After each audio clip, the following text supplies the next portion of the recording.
So, hello, Bob. Hello. Thank you for accepting having this interview.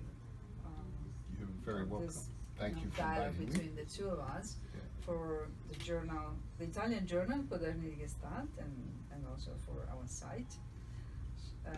I'm very curious about what you think on certain aspects of Gestalt therapy. So, as you know, I would like to dialogue with you about a few points, and we already had a conversation in Taormina, but unfortunately we didn't tape it. That's right. So now it's important for me to tape it because it's always better to let the others listen at what we will say. Yeah. I'd like to start from what we already started about the idea that Isidore Fromm had on the considering the psychotherapist like the object of the interest of the client in his interacting, in the client interacting with the therapist. So Isidore used to say that instead of using the empty chair, put your mother on the chair, tell me what you'd like to say to your mother. And Isidore meant with this what we today we might call a field approach. That is, when the client says something to the therapist, this is much more effective because the therapist is a live person, a live person. And if the client says something to an empty chair, like pretending to say to the mother, this is detaching. This implies detaching from the therapist, from the interaction with the therapist. Implies that the client is detaching from the interaction with the therapist. Detaching. Yes. Okay. Separating. Yeah.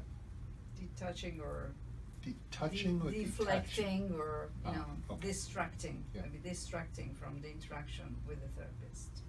Okay. And since you said that what Isidore said means that the therapist much centralized, make central, like. Yes. So just open the discussion. I open the discussion. I want to respond at several levels. First level is that the value of a theory is in its usefulness. You never prove a theory right or wrong. You can indicate whether it's useful or not. You can prove hypotheses generated by the theory as right or wrong. But a theory is never, in the final analysis, right or wrong. But it is useful or not useful. So I appreciate different theoretical points of view because they may be useful. But some of them, in my view, violate some of the basic tenets of a Gestalt view in the first place. For example, Isidore, he professed, he made up, he decided that he thought that this relationship was always what was going on. And when it is actually going on, that's what I call the fresh fish. That's where we have a wonderful opportunity because we have both of us are involved in the interaction. If you're just telling me stories about your life out there, you can only bring your narrative. You don't have anything else. The other is not there. If something emerges between us, now the other is here and you're here, and the learning happens at the point of difference. At the point of difference where my phenomenological organization meets yours at the contact boundary, and we create something different than either of ours individually. So when that happens, I think that's wonderful. I see no reason to assume that that's what's always going on. To make the therapist central in that way is to assume that you know something that is an interesting hypothesis, but there's very little evidence for it. There's very little evidence empirically for that, and it tends to skew where you go. It will direct where you go. So, as I said to you in Taormino, if I came in and I'm all upset, I had a fight with my wife this morning, I wanted to kill her, she wouldn't understand, blah, blah, blah, and you ask me, how is it to tell me this? Or what did I do to involve that anger? I look at you like you're from another planet. Who's talking about you? I think it's presumptuous to insert yourself into this unless this is what's happening. If I'm annoyed you were 2 minutes late or 5 minutes late, and I come in and I may have some irritation about that, you know, I rushed to get here and she wasn't here on time, and or etc., then sure, it's beautiful.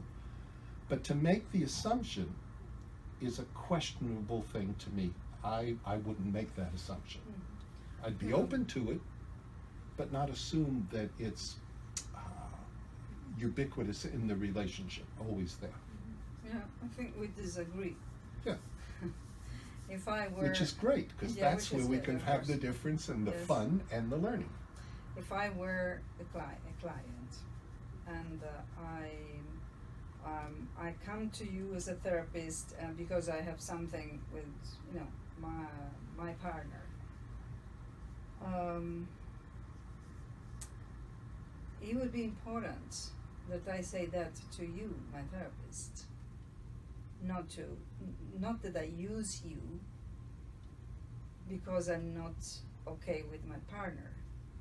You know, if I imagine a client that comes to me because he has something with the wife, as you said, and he wants to say something to me using me as a therapist, I don't agree with that, because I think that the therapy happens at the contact boundary with the therapist, and for me it's important to know how that client tells me how he is angry to his wife, how he tells me, so how he moves to me, how he uses his anger with telling me. Mm-hmm. So I think that Gestalt therapy is working at the contact boundary, and that's why I think that Isidore used that kind of approach, Mm-hmm. because we work at the contact boundary.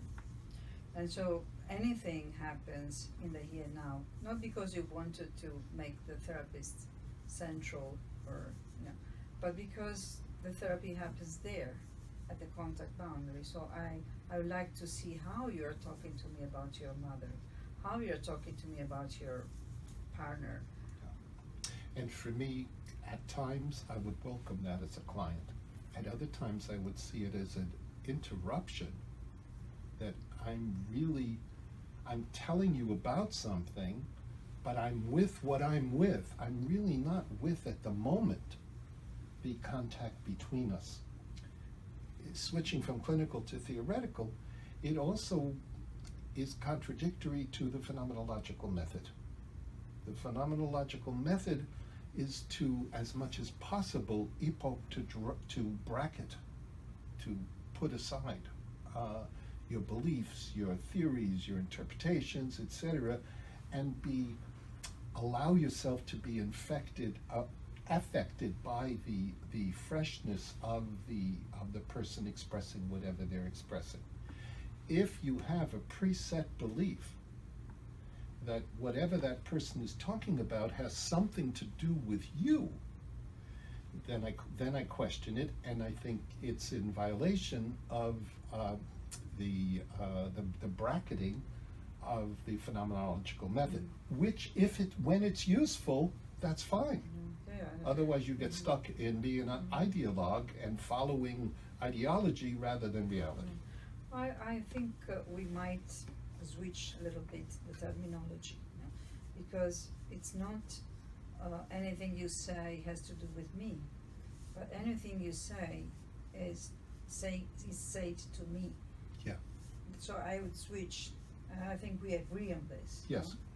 So when the client comes because he's angry to his wife, and he tells that to you, it's important that you notice how he's telling that to you. If you don't assume, which I would not, it sounds like you would, that when you're telling me this, how you're telling me this has something to do with me.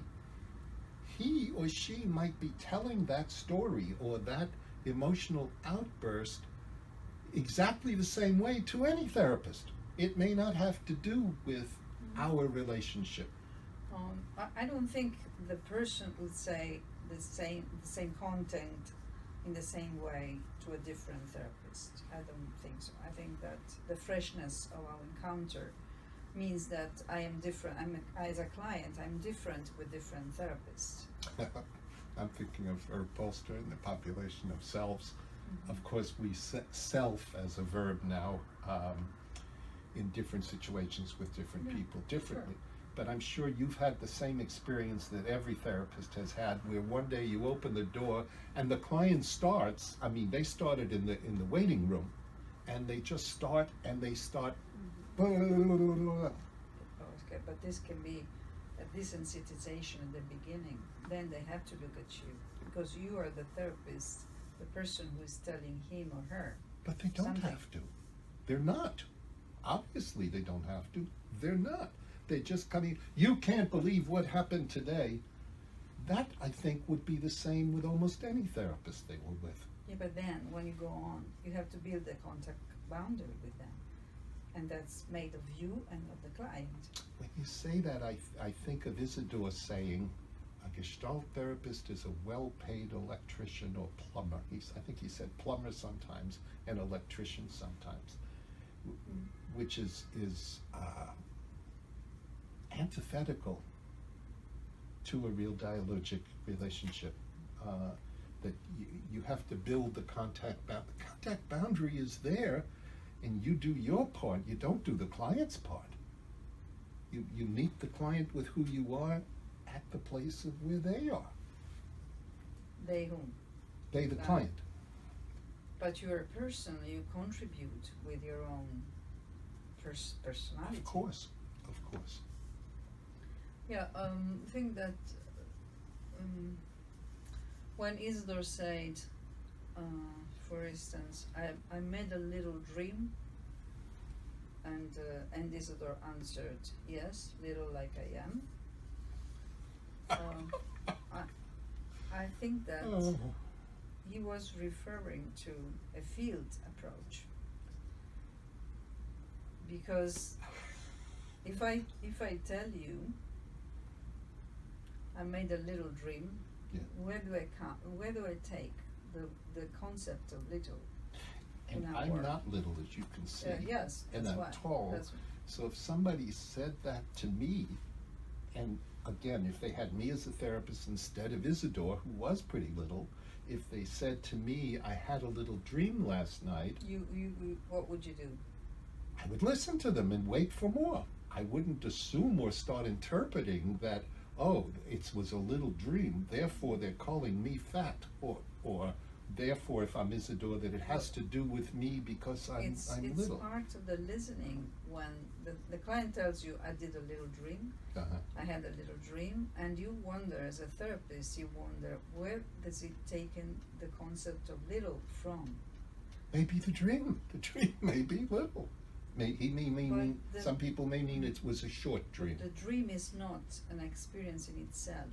The dream is told to the therapist. Sure. So we are interested in All not in the dream experiences itself, but the dream, the way it is told to the therapist. So when the client says, I had a little dream, the way he says is important for us. And the way he says is this little. Why does he say little? Again, I have no difficulty that sometimes that would be true. I have great difficulty with assuming it's always true. There's a story. It may be true or it may be apocryphal. I'm not sure. is a story that Isidore started a workshop. You probably have heard this story. On a Friday night, and he told people about his approach to dreams, and 3 days before the therapy session and 3 days after this and that. And so if any of you have a dream, we'll work on it tomorrow. And somebody came in the next morning, had a dream, and he said that there was a house, a big house with a door. So he said to tell it in the present tense. And the guy supposedly said, I am a house and there is a door. I don't know if it's true or if somebody made it up, but that was a story, and that Isidore laughed. It's a bit Lacanian, huh? Like what? It's a bit Lacanian. Yes. Lacan used to I know. play with words. Yeah. Yeah. But the idea to me, which is important to me, is that the person chooses words and movements, and the person chooses, the client chooses how to tell the dream to that And therapist. to me, sometimes the dreamer is more important than the dream. I don't How think the there is a dream difference. presents. What I'm saying, Bob, is that I don't think there's a difference. When I tell you something, I'm telling you from the wholeness of my person. And the wholeness of my person implies you in this moment. If I'm telling something to you, there is not a separation between me and you. I think we keep coming back to the same point of similarity and difference. Similarity, that what you say is certainly true some of the time, a lot of the time, small but you believe it's true all the time, and I don't see it that way. I think that's an unsupported assumption that it's true all the time. But I don't agree with this way of defining the thing. Okay. I don't think it's true all the time. I think that when the person speaks to the therapist, his experience is the wholeness of the field. Sure, it's So, affected, but what he also the says- cabinet, and but- also the camera, and also the bag. I mean, Sure, to it's make part it, of your experience. but you don't talk about those. You only talk about the therapist as if that's the only thing in the person's field. Mhm. And it's there, the therapist is there, the therapist is important, but the exclusivity is what I differ with. So you are more, or you agree with the idea that what the person says belongs to the field, and so the experience of the client, as it is told to the therapist, can include Can. parts, but includes actually not specifically the therapist, you say, but it can include other things. It can include anything in the field. It could Anything in the include field, low sure. sugar because I didn't have any breakfast. It could include somebody said something to me in the taxi. I mean, it can. Well, that's not part of the actual field. But it's of the client's field. It's not the shared field at the moment, but it's part of the ground of the I client's. think we are speaking of the shared field here now. Yeah, but well, Not of I what would happened disagree with the with that taxi. as well. Pearls was very clear that here and now was not something that he was interested in, that hyphenated here and now. He was interested in now.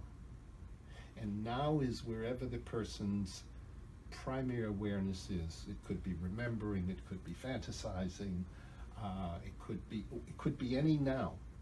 When that now is expressed here, then it's here and now. Mhm. And the here and now, he was concerned about that because in the early days, encounter groups got confused with Gestalt therapy at Esalen. They got confabulated in some way, conflated, I should say. And an encounter group leader would say, "Where are you now?" And the person would say, "I'm worrying about a job interview tomorrow." And the leader would say, "No, but where are you now?" His now is worrying about a job interview. He's not here. So when he can say, "I'm worrying about a job interview tomorrow," he now is bringing his now here. Sure, I agree with Now that. we have the here and I now. mean, I agree with that. Okay, good. I think, yeah, sure. I mean, we are going. Let's go back. Okay. Reverse. Let's try to make some clear points. We agree on the fact that what the person says to the therapist is the now, and it's here because it's telling now to the therapist. Mm-hmm. Excuse my language, I'm not English native speaker. Oh.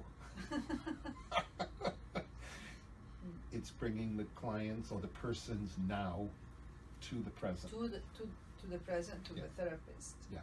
And so we deal with this. We deal with the telling, with the how the client is expressing himself to the therapist, right? We agree on that. What do we agree about that? That the here and now That- is the here is the way the client is expressing himself to the therapist. Perhaps. It certainly is the way the client is expressing himself. It may or may not have anything to do with the therapist. Well, this is another point. You're switching to the other point. Let's okay, stay with what we agree. Okay. Okay, we agree that we are interested in the here and now, which means how a client expresses himself about any content, present, past, any content, to the therapist.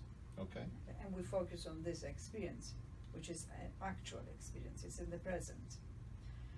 Then, whatever the person says to the therapist has to do with, to me, has to do with the intentionality of the intentionality of the client to the therapist. So if I am the client and you are the therapist, I tell you something that is important to me, but you are important to me because I'm telling you, the therapist, something that I want to solve with you, even if it's my partner and I'm angry to my partner, but I don't want to use you, try to get me better about this. I want you to be my therapist, which is not using you. So my telling you implies that you are important to me. We don't agree. Hmm? We're back to the same thing as far as I'm concerned, and I know you see it differently. That I think sometimes it has to do with telling you, and sometimes it does not have to do with the you of it. It has to do with telling who's in front of me at the moment. This is at one point we disagree. Yes. We disagree Yes. clearly. Yeah. And I'm a firm supporter, as I imagine you are too, of Occam's razor, the law of parsimony. Mm-hmm.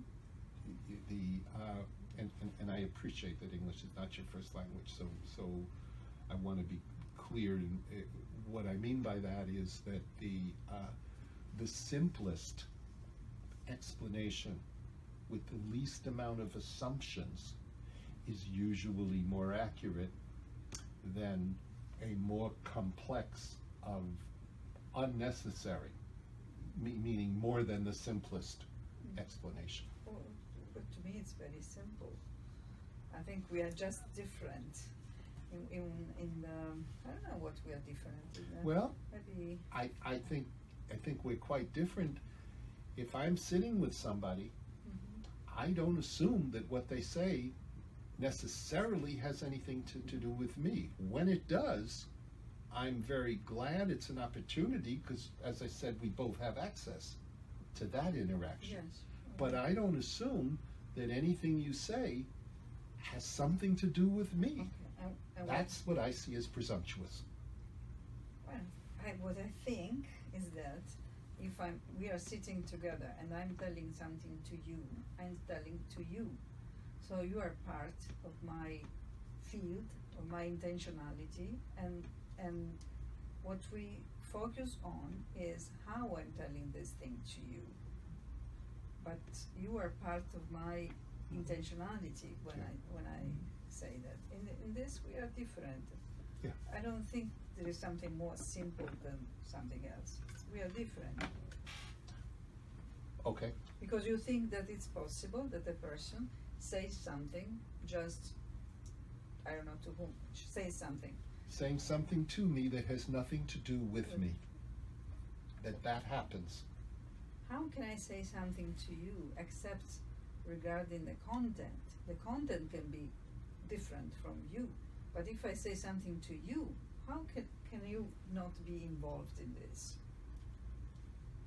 If you say to me, I want to go check my phone,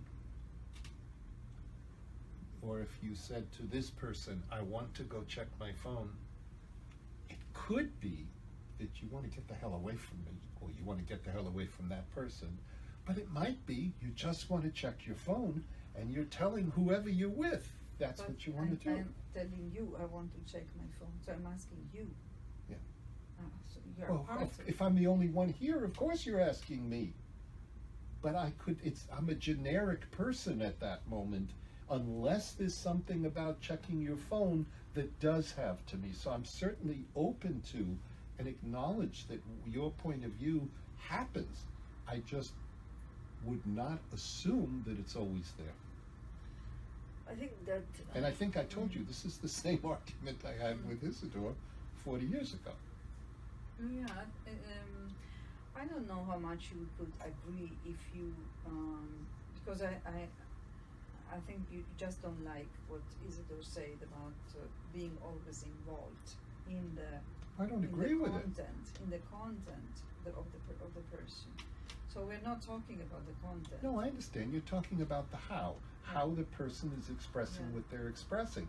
But you're also implying that how they are expressing it is somehow influenced by who you are. Because there is a contact boundary that we are creating. Whatever your reason, you're assuming it has to do with something you are. I don't make that assumption. Because I'm telling something to you. We are creating the contact boundary together. That's why I'm saying. At that moment, I may not be creating the contact boundary. I may not give a damn about the contact boundary. I may be oblivious to you.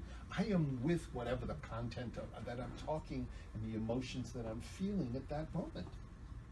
So I just wouldn't assume that. And I think the difference is that you do assume that the how you're telling has something to do with our relationship. Most of the time, if not always. And I would say it has something to do with our relationship sometimes. So, if we take the example of what we are doing now. Okay. To me, we are creating a contact boundary. Repetitively. The contact boundary is created anytime we interact, and so we show our differences. We can be present with our differences, and we create a field also, which is sometimes irritated or, but in goodwill. And so, since we are creating the contact boundary, this means to me that when I say something, I say it to you, and you say it to me. I'm part of your field. So it's impossible to think that you are saying something without considering who I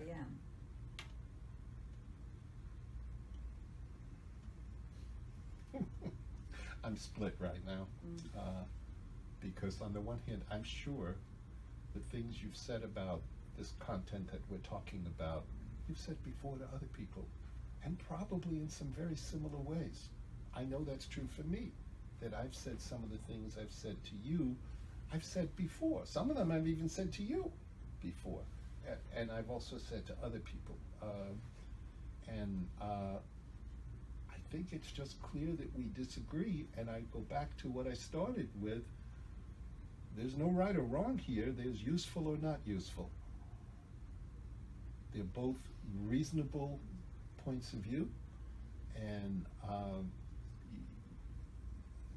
which assumptions, which set of theoretical assumptions to use at which time would determine when they're useful or not. Yes, I think it's useful if we perceive each other human and reachable. So that's for me what is useful. Useful means that a client can find in us a human being, and he is able to rely on us and trust us. I think we agree on this. Almost. If we're talking about useful, You say it about your. yeah, I was talking about useful in terms of, is it therapeutic? Does it nourish and benefit the client? Then it would be useful. If we just have a nice thing, that's nice, that's lovely, but can the client take it and use it in the world? Is it useful to them therapeutically? Because if it's only here in the consulting room, I don't call it therapy. I call it lovely, but not therapy. Therapy, you have to be able to take it out into the real world and use it. Well, I'm sorry, I'm not following you, because you said you used the word useful. Yeah. I tried to understand what you Okay. were saying. I meant therapeutic, not useful. Did we see each other? Because seeing each other is frequently connected to being therapeutic, but it's not the value unto itself. It's a means whereby. Okay, like evidence-based. Useful is Oh no, evidence-based. no. I don't, not reductionistic like that. But you know, is a dialogic relationship useful in therapy? I'm convinced it is. Without any quote evidence-based studies, with or without them, I'm convinced it is. But someone else might think, no, that's not what's useful to be therapeutic. What's useful for therapeutic is in understanding. I was once on a panel with a psychoanalyst who said, the analysis is over when the analyst fully understands the patient. And I said to him, they didn't come to you for you to understand Sure, them. They need to understand. Well, And more than understand, of course. Okay, so of course, it's what we believe into. We believe it's useful. Yeah. So how do you feel now? I want something more. I'm not sure what, because I feel very simpatico with you. I like you. I disagree with you, but I disagree with you on the dimensions, not on the concepts. On the concept that the therapist is important and related and involved, I agree. On the dimensions that's always the case, I disagree.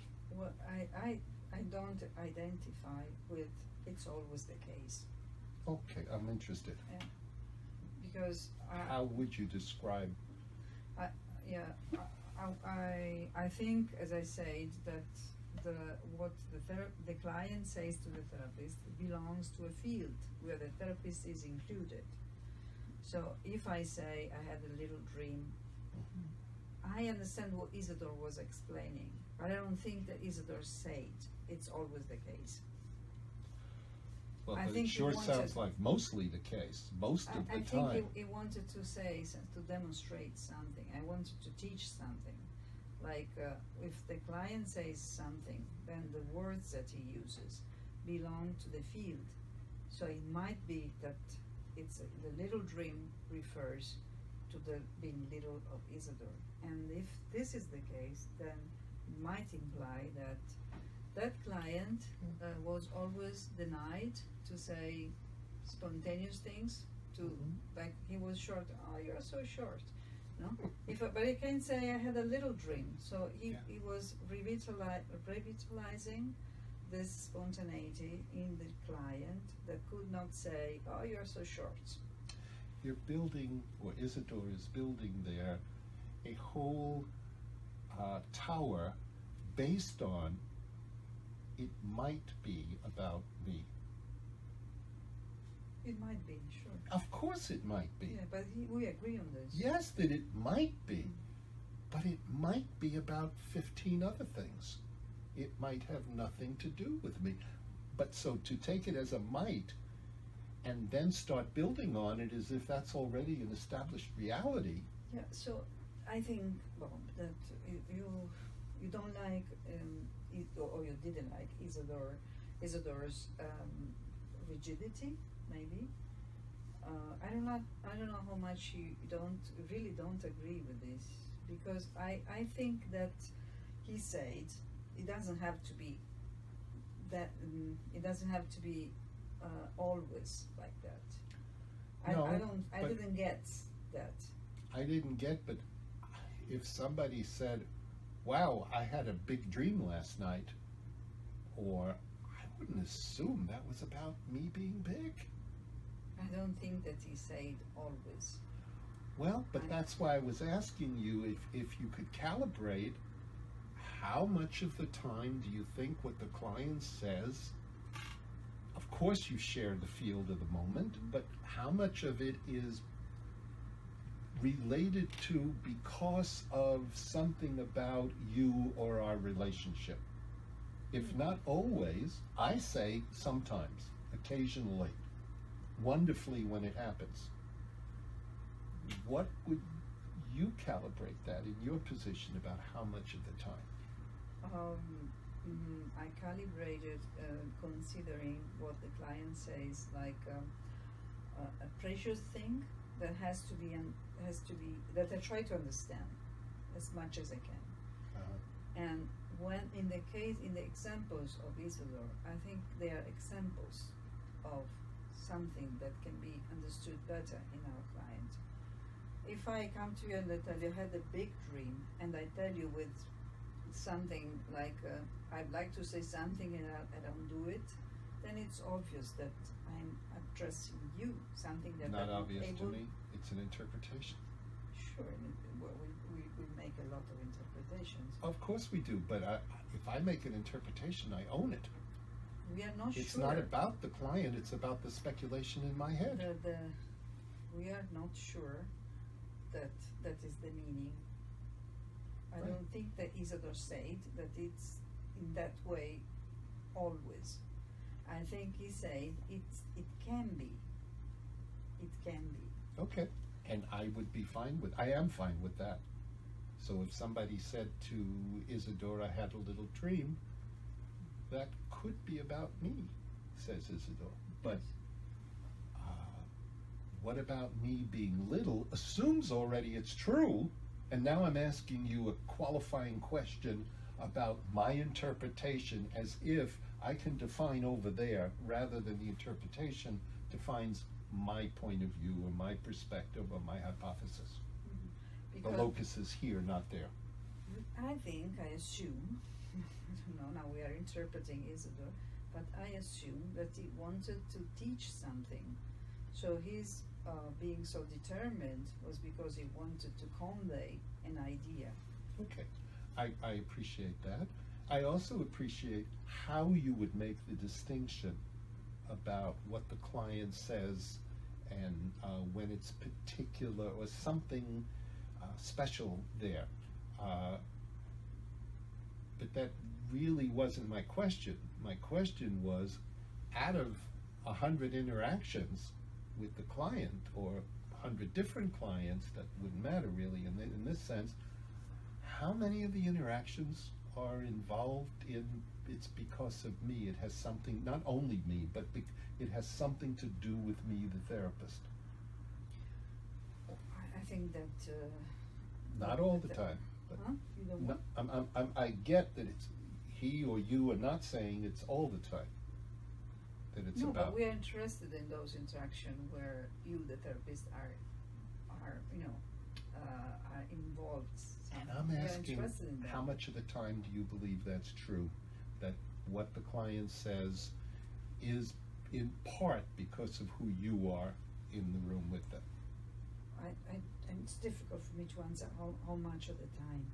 But Okay. what I can tell you is that I'm interested in those things. I'm Yes. interested in the. I am too. I jump on them. Mhm. That's the fresh fish. Mhm. That's where we both are here at the same time. So we absolutely agree on the value and the importance of when it's about the between.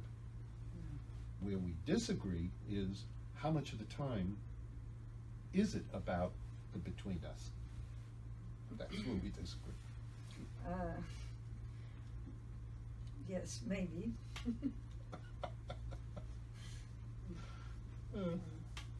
Yes, I think it's not a matter of how much of the time, but a matter of focusing on the intentionality of the client, that is, towards the therapist, because this is the locus. See, I don't share that assumption either, Mm-hmm. the intentionality assumption. Clients who come in who are absolutely oblivious to the therapist, couldn't care less about the therapist.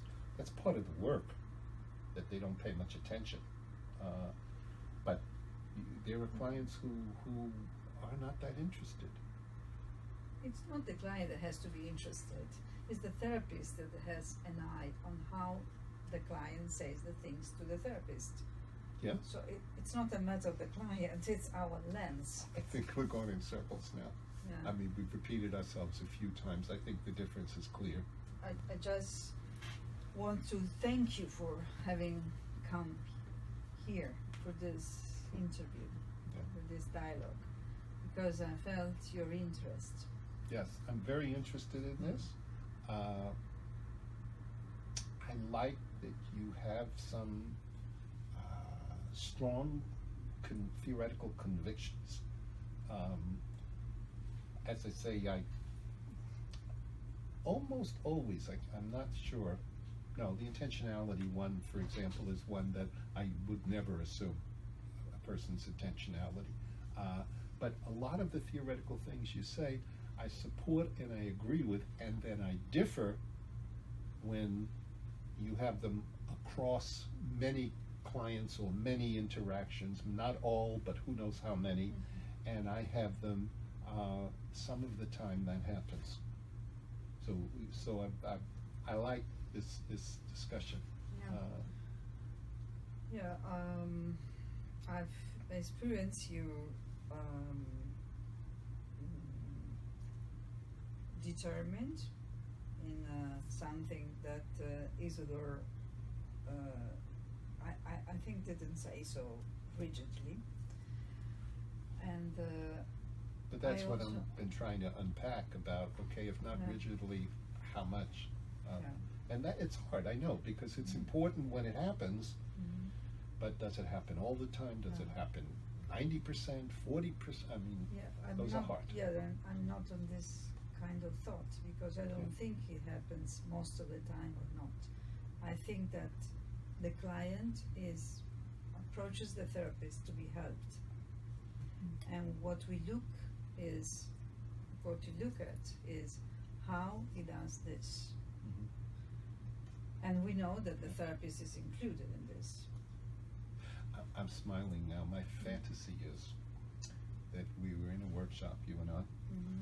and one of the times I work with you as client,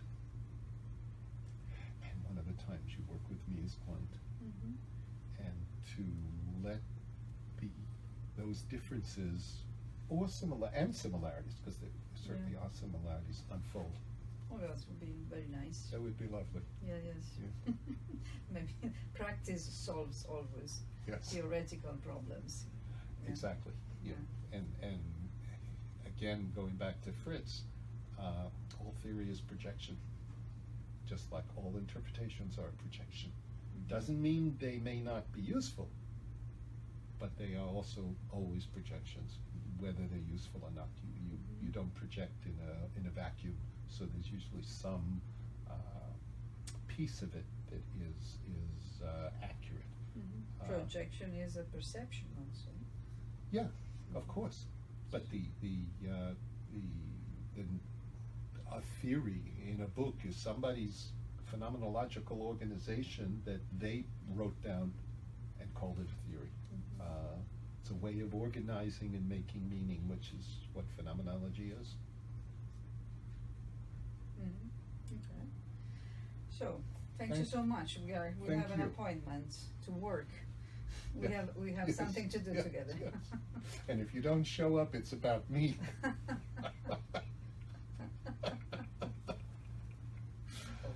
Ugh.